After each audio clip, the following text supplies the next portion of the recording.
When I speak to leaders, they'll often tell me that they want someone who comes to the table with solutions rather than just problems.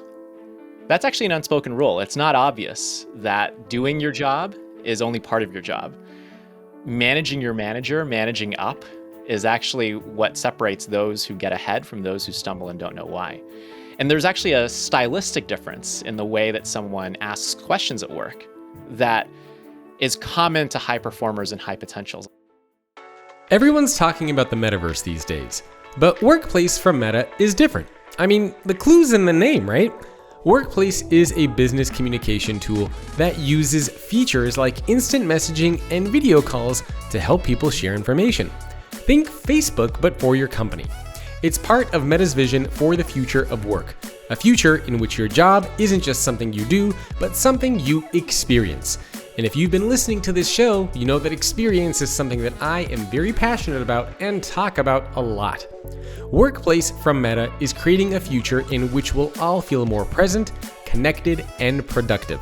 You can learn more and start your journey into the future of work at workplace.com/future. Again, that's workplace.com/future.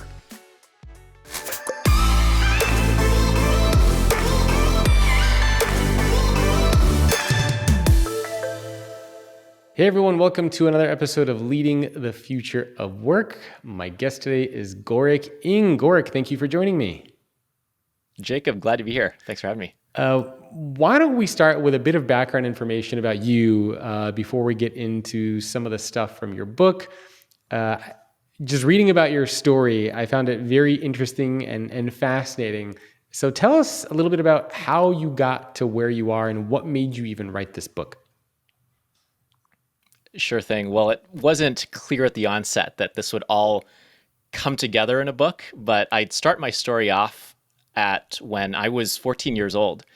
I was in elementary/middle school then, and my mom, who had spent her life working in a sewing machine factory, was suddenly laid off. And so I, as the person who knew how to get onto the internet, who knew how to speak English, became the person to write her first resume, which in turn became my first resume. So I spent recesses learning to write resumes and cover letters, afternoons at the public library looking for jobs, and evenings coaching my mom. And I ended up applying to hundreds of jobs and ended up getting zero callbacks. And it was at that moment that I realized, wow, wait a second. I did well in school. I saw myself as a hard worker. How could something so seemingly simple be so complicated? Yeah. And it wasn't until I arrived at Harvard as a first-generation low-income college student, the first in my family to pursue a higher education, that I realized what I was missing. And it was this informal education that many of my more privileged peers had growing up, this informal education over the dinner table around how to work the system and sell yourself and sell your ideas, that led me to realize, wow, so much of this is not taught in school. It's just expected, that it's common sense. And when I arrived in corporate America, I saw that these unspoken rules had only just begun, where it's not necessarily the most competent people who make it to the top. It's not necessarily the best ideas that get implemented. It's about how you sell yourself, how you sell your ideas, how you work the system and navigate the system. These so-called unspoken rules that separate insiders from outsiders and can be the reason why someone accelerates their careers and builds a successful career versus someone who ends up stumbling and not knowing why. And ended up really just doing some self-reflection. Started off with some rants and after work and weekend chats with friends. But one conversation led to another, led to another, led to another.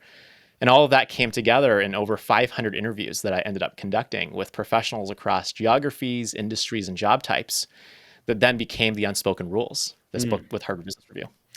Yeah, I can very much relate to that. I remember even after graduating, high school and college, that it was really hard for me to get a job. I mean, in high school, I wasn't a good student. My GPA was like 2.79 or something. But in college, it was really good. I graduated with a 3.8. I had honors. I double majored. And I did what everybody thought that you're supposed to do, which was you created a cover letter. I went on to, Career Builder and Monster. sent out a million resumes and I did all that sort of stuff. And like nobody was calling me back. And I just could not figure out what was going on. And pretty much my days were spent just on those career websites, just sending out as many of these freaking things as I could. So I wish I had that book back in the day when I was applying for jobs. But when you say unspoken rules, so give me an example or maybe one or two of those rules so that people know exactly what we're talking about when we say an unspoken rule. Sure thing. So when I speak to leaders, they'll often tell me that they want someone who comes to the table with solutions rather than just problems. That's actually an unspoken rule. It's not obvious Yeah. that doing your job is only part of your job. Managing your manager, managing up, is actually what separates those who get ahead from those who stumble and don't know why. And there's actually a stylistic difference in the way that someone asks questions at work that is common to high performers and high potentials. I'll give you an example. So let's say I'm researching something and I'm having some trouble finding the information that I need. And I come to you, Jacob, as my manager, and I say, well, option one is I don't come to you with a question at all, and I just hide it under the rug. Okay. Option two is I come to you, Jacob, and I say, I'm stuck. What do I do now? The third option, the best answer, and the answer that's common to these high performers and high potentials, is for me to say, Jacob, I'm trying to investigate this. I'm struggling with this. I can take path A, path B, or path C. I'm leaning towards B. Am I thinking about this the right way? And there are a host of unspoken rules that I just applied there. The first one is do and show your homework. So I'm doing whatever I can to solve my own problem before coming to you. I am bundling and escalating, where I might be looking in my own files to start. I might go to a colleague that's near or at my level. I go one level up until I escalate to the person who can answer my question. I'm doing and showing my homework. So I'm showing just how much effort I put into this. I'm showing you what I know before I show you what I don't know. And I'm giving you something to react to. So instead of giving you an open-ended question, I'm giving you options to choose between. So all you need to do is say, yeah, option B sounds great. Now, this might sound obvious or even commonsensical to someone who's a high performer and high potential, but no one really teaches you this. This is a matter of social and cultural capital, a fancy way of saying looking left, looking right, seeing how your siblings and parents and mentors have conducted themselves, and then emulating these best practices. How many rules are there? An infinite number. Well, in the book, I have about 20. Yeah. And they all roll up to a framework that I call the three C's, which stand for competence, commitment, and compatibility. Where regardless of where you work and regardless of what level you're at, you could be the CEO. Yeah. Your job is to demonstrate the three C's of competence, commitment, and compatibility, where the people around you are sizing you up. In the CEO, it might be your board of directors or your shareholders or your employees. And they're asking themselves, one, can you do this job well? Which is the question of, are you competent? Are you excited about this job? Which is the question of, are you committed? And do you get along with us? Which is the question of, are we compatible? And when it comes to these unspoken rules, it's all about understanding the unspoken ways that people express competence, commitment, and compatibility within your profession, within your job type, within your organization. So before we unpack those three C's, which I love, by the way, very easy to understand. I think a lot of people can relate to that. But before we talk about that in more detail, if take a step back kind of and look at the world of work now. Obviously the book, when did it come out? Last year?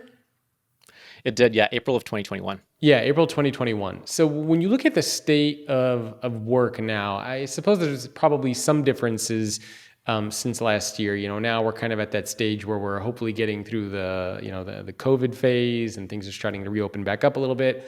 But when you look at work now, what are your general perceptions of just the workplace in general? Because there's a lot of craziness going on. I think the most recent thing, Malcolm Gladwell, what was it, yesterday or today, just put out something where he says, you shouldn't work from home. What are you doing with your life if you work from home? And people are like trashing him online. Like there's just a lot of debates going on around work.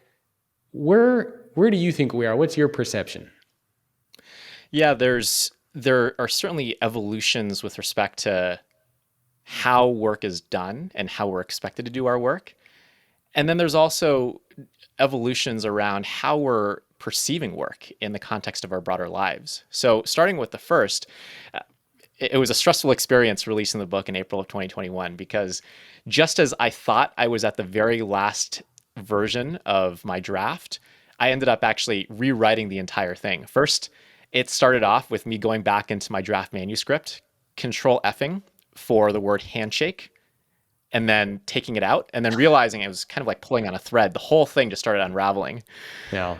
And whereas before, I remember in my very first edition, I think I had probably about 30 after that first edition. You had 30 I editions had of your book? unspoken. I went back into my Dropbox and I had about 300 um, Word documents that Wow. I had written and rewritten and saved up. Oh my God. So my thinking has certainly evolved, and much of it had was as a result of me interviewing more people and seeing the connections between completely disparate job types of nursing versus investment banking, and just me learning about how things are different, but also how things can be the same. So that's what led to all the different editions. But when Hmm. I got to that final edition, when I thought I was just nearly there, the pandemic hit. And some of the old rules that I had considered, for example, there was an unspoken rule of, well, when you're being asked to set up a phone call, what people are referring to often is a conference call or a telephone call, because asking for a video call is intrusive. It just wasn't common practice previously. And then I had to really consider, well, what if we end up in a world where asking to be on video is an expectation? Well, yeah, which it certainly Or is now. exactly. So now when I set up meetings, I have to say I'm open to having a video call or a phone call, your choice. That wasn't even something we had to consider previously. Yeah. So there are evolutions in how we conduct work, and happy to go into more examples. But our expectations towards how work fits into our broader lives has evolved too. Where when I was first starting out, and this was also as a result of me realizing that how we're all different, but how we're all the same.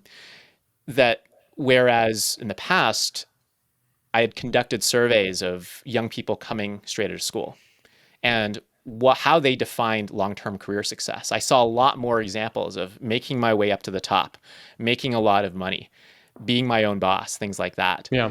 Whereas now, I'm interviewing a lot of Gen Zs, for example, and I ask what's most important to them. And I see at the very top consistently financial stability, Hmm. work-life balance. So I think the role of work in our lives is changing as well. Yeah, no, I couldn't agree more. And, there's a lot of debate also. I was talking to Patrick Lencioni a couple days ago, and we were talking about this fact that and I know some people will disagree with this, but it feels to me like a lot of people, I don't know if it's they don't want to work or the pendulum has swung too much in one direction of high demands and high expectations, ridiculous salaries.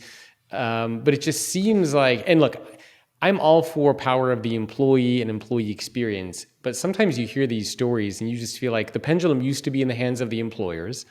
Now it's swung completely in the opposite direction of the hands of the employees. And it doesn't feel like there is as much balance in the world of work as there needs to be. I'm curious to hear your take on that. Are you seeing that? Are the expectations, the demands, the things that people are asking for, whether from Gen Z or another generation, is it a little too much now? Well, the pendulum certainly does keep swinging, and it swings rather quickly. So I Yes. do a lot of workshops and speaking engagements and consulting with companies big and small, ones like GE, IBM, Aon, and others. And before my sessions with their professionals, I'll often do a survey of what their primary struggles are and what their primary goals are. And here we are doing this recording in August of 2022. I did a session with a tech company just about 2, 3 weeks ago. And we had set up the session about 6 months ago. So we had given these employees quite a bit of time to fill out the survey, but as things go, you'll have the early takers of the survey and then the later takers of the survey. The early takers of the survey happen to have taken the survey right before this recent wave of tech layoffs. Okay. The second half of the respondents were responding to the survey just as their own company had announced a hiring freeze. And you could see just it was night and day in terms of how people were answering this survey, where folks earlier on were asking questions around, where do I see myself in 5, 10 years? How do I build a career that's fulfilling? How do I find work-life balance? How do I show up and be my confident self? So I would say a lot of challenges with respect to one's heart. And this was And the then all first of a group. sudden, this was the first group. Yep. Okay. And then the second group, this was when my client sponsors had sent out a reminder email asking for folks to respond to the survey prior to my session. And this was, I think, maybe 48 hours or so after the company had announced a hiring freeze. And that's when folks said, my primary concern is whether I'll get to keep my job, whether as an intern I get a return job offer, whether I'll have to get back into the job market. What does it even look like to look for a job in this economic environment? And that was an overnight shift. So the pendulum does swing, and it swings rather quickly. I love that. Yeah, that's a good comparison.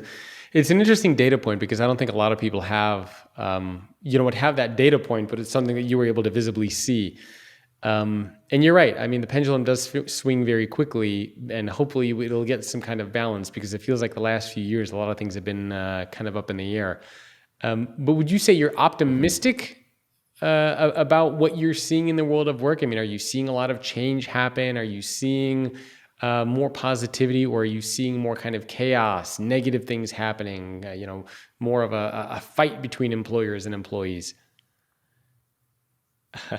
Well, I think in the midst of this fight or this tension is, I think, a reevaluation of how to be a good employer. Yeah. And how does work fit into our broader lives, which I think is a productive conversation. So more recently, we've certainly seen a lot of employers ask the question of, okay, we've got this retention problem. What do we do about it? Now let's work backwards. What are the contributors of someone leaving in our organization?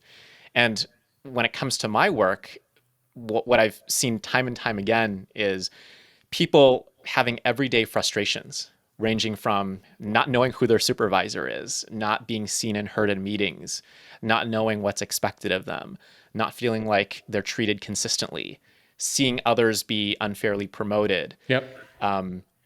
being passed over for job opportunities. All of those everyday frictions bubble up into attrition problems.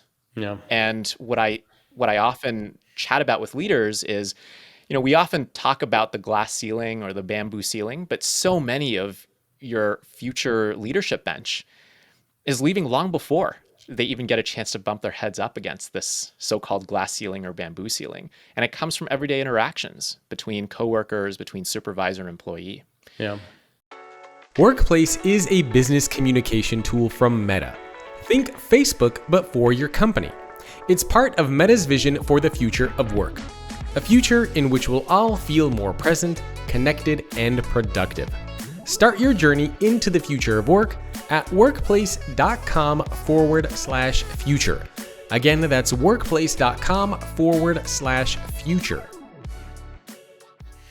Well, let's talk a little bit about the 3 C's, competence, commitment, and compatibility. I love these because I'm working on a new book on leadership and vulnerability, which will come out next year. And competence is an important piece for me because I'm finding that there's a very big difference between being vulnerable at work and being competent versus being vulnerable at work and not being good at your job. And a lot of the research shows that if you're vulnerable at work and you're good at your job, it's perceived as a strength, versus if you're vulnerable at work and you're not good at your job, it's perceived as a weakness. So there's a difference. If I come to you and I'm a high performer or I've been doing well and I say, hey, Gorick, I got to be honest with you, I really made a mistake on this last project and I need help. Can you give me some advice? Versus if I'm not doing well at the company and then I come to you and I say, oh man, Gorick, I really screwed this thing up. right? In one situation, you're going to look at me and say, wow, that's a strength. You've been doing well. I'm happy to help you out. In another situation, you're going to say, damn it, Jacob, you messed up again.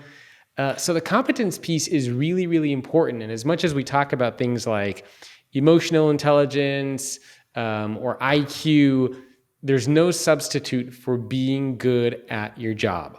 So talk to me a little bit about the competence piece and what are some of the rules that fall into that piece. Sure thing. Well, what you speak to is the importance of establishing a pattern that leads to trust. So you'll often, mentors will often tell their employees it's important to have a good first impression. We often hear that cliche a lot. Yep. Well, what does it mean to have a good first impression? Well, it means that I'm thinking back to my consulting days, maybe not the most appropriate mental image, but my managers would often say, you need to earn a longer leash. And I never really quite understood that Or they told you until that? they did. Yep. You have to earn a longer leash. Oh man. Yeah, I quit one of And my last jobs after the CEO made me get him coffee. If he told me I needed a longer leash, I'd be like, oh man, that's pretty funny.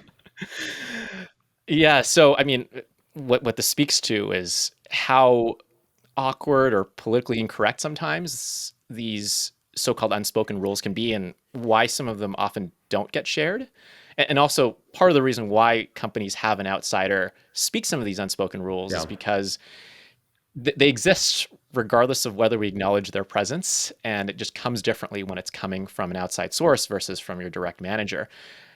In retrospect, I'm grateful for my manager having said that. What he meant behind this troubling mental image is that you need to earn your trust. Yeah. And I've heard this time and time again, where I'm semi quoting from someone I interviewed for my book, who said, if you can't even get, in the case of you, Jacob, if I just use the coffee order for a moment, if you can't even get my coffee order correct, how can I trust you to handle millions of dollars correctly? Or Yeah. how can I trust that you'll represent our firm well in front of these clients? In the words of this person I interviewed, I believe it was a senior partner at a law firm, he said, I have to, quote unquote, test drive you first. And that's what my manager was really saying to me, in saying that I had to earn a longer leash. And so it's important to show that you're willing to learn and willing to help when you're early on. And it's important to show competence. What does that mean? Well, it means that you're doing what you say you will do, that you're detail oriented, that you're being responsive, that you're willing to embrace what others ask of you. That's really the key Yeah. to building trust at the onset.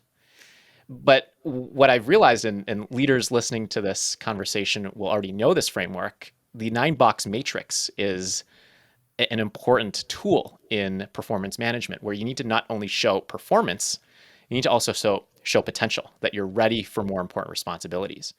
What does it mean to show potential? Well, please. And I was going to say, so this is also, I mean, this isn't just applicable to, entry-level employees. I mean, the competence piece needs to be across the board, whether you're an entry-level employee, mid-level leader, or a top executive. People need to remember that there's no, like, being good at your job is really, really important. It is. And if you want, being good at your job is important, period. But it's necessary but not sufficient for moving to the next level. And this is something that often goes under discussed, which is they need to show performance. You also need to show potential. So you need to show that you have a point of view. You need to anticipate problems before they come up. You need to be seen and heard and remembered by leadership. And this is often what goes under discussed, which leads to many outsiders to the corporate environment to do what I did, which was put our heads down and hope that our good work will speak for itself. And unfortunately, that just doesn't happen. Yeah, no, that usually doesn't happen. So when we think about what some of those rules are, you actually mentioned a couple of them, but I want to kind of like break them down into like rule number 1, 2, 3. So because you kind of, I think, combine like 3 rules there. So can you just kind of recap Sure what thing. some of those important rules for competence were? Yeah, sure thing. So when it comes to competence, Doing what you say you will do. Okay. So specifically, and folks will call this as managing expectations. So it is being mindful of what did I explicitly or implicitly promise you, and can I deliver on I that like that promise? So implicitly. Implicitly as well as an important one. It's not what did I directly say that I will do, but what did I also imply that I will do too? Because that's an important one that a lot of people forget. And related to that, is this related at all to the under promise, over deliver? it is in a way. And in sales, there's a concept called sandbagging, where if you want to meet your sales quota, you'll want to promise a lower quota so you can comfortably meet it. But if you consistently come across as someone who's sandbagging, that's going to come back and bite your reputation as well. So you need to carefully manage this. Yeah. I mean, let's be real. Companies do this all the time with respect to corporate earnings, right? Yep. So this isn't just an individual concept; it's a business concept. When it comes to managing expectations, I have a framework in my book called Why, What, How, by When. And if you take nothing else away on the topic of confidence, of competence rather, actually, we should talk about confidence versus competence if we Yes. have time. But when it comes to, if you forget everything else about the topic of competence, just remember why, what, how, by when. Where when you're delegated a task, and it could be as simple as, well, seemingly simple as, hey, Jacob, can you look into this? I've gotten so many of those types of requests, which are completely ambiguous as to what it is that I'm supposed to do. Well, the mental framework of why is this being asked of me? So what's the broader goal? Is this going to be presented before a client? Is this for our own internal team's understanding? Understanding the why is the first step. Understanding the what is the next step, which is what is the deliverable? Do you want me to write this out in an email? Do you want me to put together a PowerPoint presentation? Do you want me to pull you aside in the hallway? Do you want me to Slack you the quick answer in the form of bullet points? The third one is how. So how am I supposed to do this? Am I supposed to talk to so-and-so? Am I supposed to Google for the answer? Am I supposed to just brainstorm some ideas and give it to you? And then the last one is by when. And this is often the one that truly goes under discussed, which is this for this Friday? Is it for this afternoon? And one of these other unspoken rules is that for every deadline in the workplace is at least another invisible deadline. So if Jacob, you tell me that the deadline is on Friday because that's when we're presenting this topic to our client, well, I need to work backwards from the end goal. And I need to realize that, Jacob, you're going to be away on Thursday. Before I can talk to you about it, I need to talk to Sally, and she's only available on Tuesday. And before I can talk to Sally, I need to put together a proposal. So really the so-called deadline isn't this Friday, it's this afternoon. And what many professionals who don't understand this why, what, how, by when framework, or the importance of managing expectations, will do is do what I did, which is smile and nod and assume that I'll just figure it out, when really I should have clarified what I think I'm hearing is this. Yeah. Did I hear this correctly? And that's also an unspoken rule of repeat back what you think you heard. Let's talk a little bit about confidence. So I know you were going to talk about that. Why is confidence so important? And do you have an unwritten rule about that? Mm-hmm. Well, I maybe made the best slip up ever in even just mischaracterizing competence as confidence, which is actually my main point, which is that it's hard to unpack the two and to differentiate between whether someone actually knows something or whether they're just coming across as if they know something. So if I think back to my mom's job working in a sewing machine factory, well, her outputs are easily quantifiable. So all you need to do is look at how well she's sewing on that zipper, how many garments she's sewing within a particular period of time, and you could pretty easily assess who's a good sewing machine operator and who's not. However, what if you work in operations? What if you work in marketing? What if you work in HR? Your outputs are much less easily quantifiable on a daily basis. And so in the absence of clear outputs, we start relying on inputs, such as How many how hours are you confidently you're showing? selling your ideas in meetings. Yeah. So we often conflate the two. And so that's what leads to a host of unspoken rules around making sure that you know which meetings are ones where you're supposed to be seen and heard, seen but not heard, versus neither seen nor heard. And I was just doing a session with a large tech company, a Fortune 50, and we talked about the topic of speaking up and the importance of knowing whether you're in learner mode or leader mode. So when you're new to a team, people expect that you won't know very much. So you'll stay quiet, take notes, and ask questions, often after the meeting. But over time, as you develop more subject matter expertise, as you're pulled into more phone calls, as you're the holder of this information, people start thinking, well, Jacob, you were in that meeting, or you held the data set, or you did this work. You know more about this topic than any of us. Why are you not speaking up? In which case, it becomes really important, especially when you unspokenly graduate from learner mode to leader mode, to start not just asking questions, but presenting your point of view. All right, so we have two more C's to get through, and then I want to get to some action items. So we have commitment and compatibility. Maybe we could spend 2-3 minutes on each one, starting with commitment. What is that, and what are the unwritten rules for showing commitment? Sure. So a big one is just being responsive. So this gets right at the heart of the tension between employer and employee, where depending on your profession and the expectations, is there an unspoken expectation in your workplace that if a higher up emails you, that you'll respond right away, that you'll always be on? That's something that corporate America is wrestling with. In the thick of wrestling with, right? And specifically, how do you create boundaries, right? Because just because you're connected doesn't mean you need to be available. If somebody's emailing you at 2 a.m. or at 10 o'clock at night, do you need to respond to that to show that you're committed, or can you create some kind of boundaries? Mm-hmm. Well, actually, that speaks to what we just referenced, which is the need to earn trust. So if you have a pattern of behavior of doing what you say you will do and getting your work done and meeting expectations, there's probably going to be much more leeway when you say, well, I need to be out at this time. And if you, by the way, if you had clarified the why, what, how, by when, people are much less anxious about whether you even have things under control.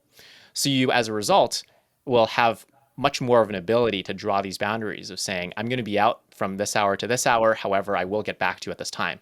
And people can take your word for it. So it's important to set these patterns straight early.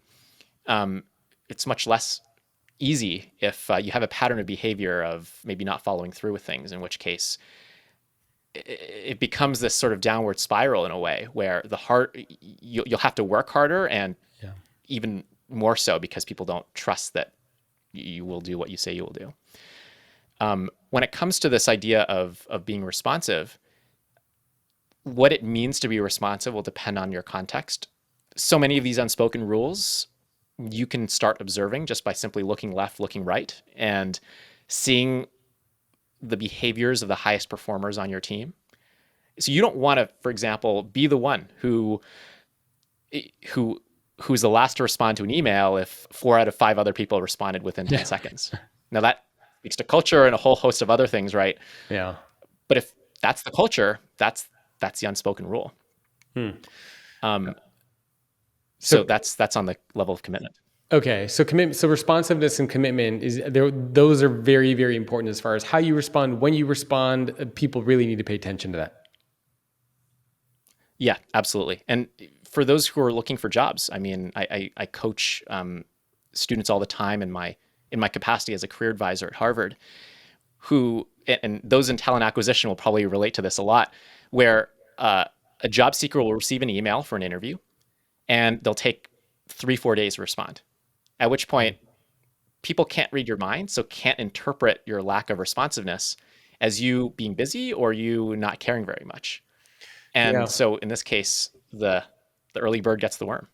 And I guess from a leader's perspective, the commitment, they can kind of be showed as caring, right? How you respond to your employees, if you respond to them timely, not just commitment, but do you care? Do you value what your employees are sharing with you, because if you're not responsive, it can be seen as very dismissive or you don't care, versus if you are responsive, it can show more, I value what you've done, I value you, your time. So leaders need to, I think, pay special attention to that. Oh, absolutely, absolutely. And a big piece of showing commitment is showing that you want to learn and showing that you want to help. Ah, So okay. if you're an employee, there's an unspoken rule that if you're done your work, this is for if you want to show potential, is asking the questions of, can I help? Is there anything I can do to help? Or better yet, I notice this. Can I help by doing this? Hmm. That's showing that you want to learn. That's showing that you want to help. And Yeah, that's showing that you're committed. I like that. All right, let's do the last one, compatibility. This is the trickiest one. And it speaks to, well, diversity and inclusion, equity, belonging. It speaks to really the unlevel playing field that exists if you don't look like, talk like, or have the same backgrounds or interests as those around you. So uh, I remember interviewing an individual, and I ended up profiling him in my book, where he had joined a team where there was a culture of going on tie-dye pedal bar outings. Now, I actually didn't even know what a pedal bar was. Um, Turns out it's a bar that you cycle. There's a bar, it's like a mobile unit, and you're all pedaling and you're pedaling it down the street and you're drinking at the same time. Oh, I've In seen any one of case, those in Nashville recently. All right, I know what you're talking about. okay, well, I learned something from this interview clearly, just beyond the unspoken rules of what a pedal bar is. But on this team, there was a culture of joining your coworkers out for these pedal bar outings and wearing tie dye. Um, and the individual that I interviewed thought that doesn't sound like me at all, and so he declined those invitations. Fast forward, and this individual ended up receiving low performance evaluations and was called, Hmm. and I quote, not a team player. He then ended up joining his coworkers on those outings, and within several months ended up being promoted actually multiple times. Now, I'm sure there are plenty of other factors and influencers, so it's hard to unpack all the confounding variables. But this really goes to show that doing your work is only part of your work. Showing compatibility, showing that you want to get along with your coworkers is just as important. And so when I coach folks who are coming from underrepresented backgrounds, and I do a lot of workshops for interns and early career professionals and professionals who are coming from diverse backgrounds, how do you express competence, rather commitment, and rather compatibility? How do you do all of this, especially when compatibility is so hard to come by because you may not be able to have that conversation about that ski outing or Yeah. that fancy vacation? Or especially if you're being forced to do something you don't want to do, right? I mean, like, I don't want to go drinking. Like, why should I have to go do it? So are you saying that people have to do these things even if they don't want to do it? Well, this goes to a different framework, and part of the reason why this work took so long was realizing that these are the hidden expectations of your organization, but how you react to these unspoken rules is now in your hands. Hmm. So, in the face of all of these unspoken rules, you have three options. You can embrace the rules, you can reject the rules, or you can bend the rules. And so, this individual, I'm not saying that this individual did it correctly, but his formula ended up being one of conforming to start to build trust, ascending to a position of leadership, not forgetting the painful trials that he had gone through, and now really making DEI a big part of his leadership philosophy. Okay. But Yeah. in all of these situations, I want to say it's hard because we all have things that we hold sacred. There are things that we're willing to negotiate, and there are things that we're indifferent about. And so different people will approach these unspoken rules differently. It's a matter of personal values. Okay. All right. That makes sense. Okay, so for the last 15 minutes, I want to focus on action items, things that people can specifically do. And going through your content, I think probably the best thing would be to go through these 5 questions that you encourage people to ask. And this is something that I think anybody can ask. And the 5 questions are, am I aware? Am I visible? Am I intentional? Am I mentored? Am I sponsored? If you want to get access to the bonus episode with Gorick, where he goes over 5 crucial questions you should be asking yourself at work and the action items for each one, then make sure to subscribe to the show on Apple Podcasts. The 5 questions you're going to get in the bonus episode are, am I aware? Am I visible? Am I intentional? Am I mentored? And am I sponsored? So if you want to know how to answer each one of those and get action items for how to address each one of those, then make sure to subscribe to the show. It's less than the cost of a cup of coffee a month, and you're going to get ad-free listening, early access to new episodes, and bonus episodes. I hope you subscribe and support the show.